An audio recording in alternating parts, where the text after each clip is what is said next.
Hi hello வணக்கம் மகளே. Big Boss season 9 இன்னைக்கான அடுத்த ப்ரோமோ வந்துச்சு. இந்த ப்ரோமோவை பார்த்தா தப்பு பண்ணினவங்களெல்லாம் விட்டுட்டு தப்பு பண்ணாமல் செவனேன்னு இருந்தவங்களுக்கா தண்டனை அப்படின்னு தான் தோணுது.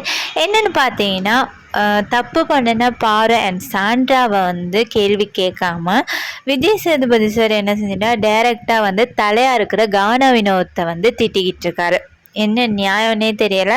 என்னன்னு பார்த்தீங்கன்னா க்ளீனிங் டீமில் பாரு அண்ட் சாண்ட்ரா இருந்தாங்க. அவங்கள தலையாக இருந்த கானா வினோத் நிறைய டைம்ஸ் கூட்டுங்க பெருக்குங்க அது செய்யுங்க இது செய்யுங்கன்னு சொல்லியுமே கானா வினோத் சொல்கிற ரூல்ஸ் அவங்க செய்யாமல் பாரு அண்ட் சாண்ட்ரா அவங்க ஒரு தனி ரூல்ஸ் போட்டு நாங்கள் இப்போ தான் செய்வோம், இந்த இடத்த மட்டும்தான் செய்வோம், நாங்கள் இப்போ செய்ய மாட்டோம், சாப்பிட்டு தான் செய்வோம் அப்படின்னு நிறைய ரூல்ஸை கொண்டு வச்சுருந்தாங்க.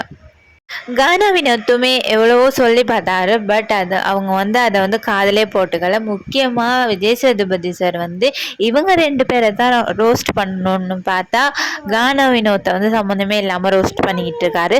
பார்த்தீங்கன்னா திவ்யாவும் எழுந்து கானா வினோத் தான் சொல்கிறத அட்ரஸ் பண்ண மாட்டேங்கிறாரு அப்படின்னு.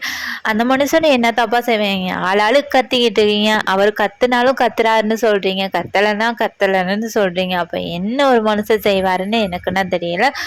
விஜய் சேதுபதி சார் தப்பு பண்ணினவங்களை விட்டுட்டு தப்பு பண்ணாதவங்களை ரோஸ்ட் பண்ணுறது நியாயம் இல்லாத ஒரு விஷயமா இருக்குது. இதை பற்றின உங்களோட கருத்தை மறக்காமல் கமெண்ட் பண்ணுங்கள், லைக் பண்ணுங்கள், ஷேர் பண்ணுங்கள், சப்ஸ்கிரைப் பண்ணுங்கள், கொஞ்சம் சப்போர்ட் பண்ணுங்கள் கைஸ். அதில் பார்த்தீங்கன்னா கானா வினோத் மேலே தப்பு இருக்கா இல்லை பாரு அண்ட் சாண்ட்ரா இவங்க 2 பேர்த்துல யார் மேலே தப்பு இருக்குது அப்படிங்கிறத கமெண்ட் பண்ணுங்கள்.